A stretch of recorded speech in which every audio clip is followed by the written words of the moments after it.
کہوں کہ مالک و مولا کہوں تجھے، باغ خلیل کا گلے زیبا کہوں تجھے، لیکن رضا نے ختم سخن اس پہ کر دیا، خالق کا بندہ خلق کا آقا کہوں تجھے۔ نبی صلی اللہ علیہ وسلم کی سیرت، کمالات، خوبیاں، معجزات، مرد، فوقیت، شخصیت، چہار جانب کا اگر آپ مشاہدہ کریں، نبی صلی اللہ علیہ وسلم کی سیرت کو دیکھیں، نبی کے اخلاق حسن، آپ کی خوبیاں، آپ کے حسن و جمال، تمام چیزوں کا اگر آپ مطالعہ کرتے جائیں تو زندگی صرف ہو جائے گی، مگر نبی کی سیرت کا مطالعہ مکمل نہیں کر سکتے ہو۔ اعلیٰ حضرت نے اسی کو ایک لفظ میں جواب دے دیا کہ سرور کہوں کہ مالک و مولا کہوں تجھے،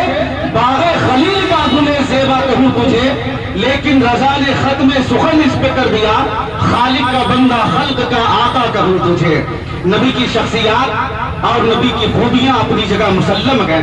ہم اہل ایمان کے مرکز و محور ہیں، جن کی بارگاہ فیض سے ہمیں پتہ چلا کہ ہمارا رب کون ہے، ہمارا معبود کون ہے، کس کی عبادت کرنی ہے۔ اور اگر نبی کی سیرت کا ایک حصہ دیکھیں تو آپ کو معلوم ہو کہ میرے آقا نے فرمایا ہے، الایمان بضع و سبعون شعبۃ فافضلها قول لا الہ الا اللہ وادناها اماطۃ الاذى عن الطریق والحیاء شعبۃ من الایمان۔ میرے آقا نے فرمایا کہ ایمان کی 70 سے زیادہ شاخیں ہیں، ان میں سب سے اول درجے کا ایمان یہ ہے کہ اس بات کا اقرار کرنا کہ اللہ کے سوا کوئی معبود نہیں، اور سب سے کم درجہ کا ایمان یہ ہے کہ کسی راستے میں تکلیف دہ چیز کو ہٹا دینا۔ یہ میرے آقا کی تعلیم ہے، یہ میرے آقا کا فرمان ہے۔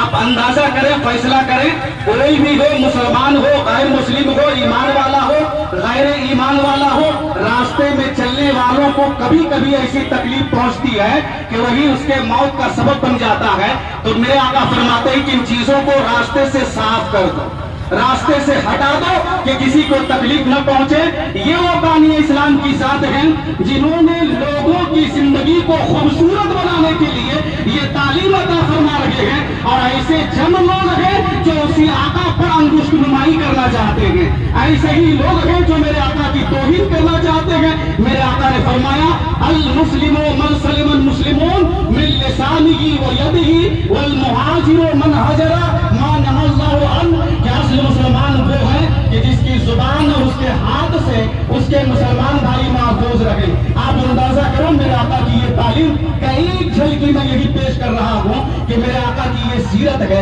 آپ کی یہ بیانات ہے، آپ نے پوری زندگی لوگوں کی زندگی کو خوبصورت بنانے میں صرف کیا ہے۔ یقین جانے کہ ایسی بابرکت باعظمت شان والی کی بارگاہ میں اگر کوئی گستاخی کرتا ہے تو مجھے صرف یہ کہنا پڑے گا کہ ایک مرد، ایک منحوس، ایک ملعون کا نام آتا ہے جس کا نام ولید ابن مغیرہ، جس کا نام ولید ابن مغیرہ ہے، جس نے ایک موقع پر نبی صلی اللہ علیہ وسلم کو پاگل اور مجنون کہا تھا۔ معاذ اللہ، پاگل اور مجنون کہا تھا۔ جانتے ہو، اللہ رب العزت نے اس کی مذمت میں قرآن آیت نازل فرما دی، اور اللہ نے اس کی کمیاں، اس کے عیب کو، اس کے عیوب کو ظاہر فرما دیا، اور میرے آقا نے اس کے عیوب کو بیان کرنا شروع کر دیا کہ دیکھو تجھ میں یہ کمی ہے، تجھ میں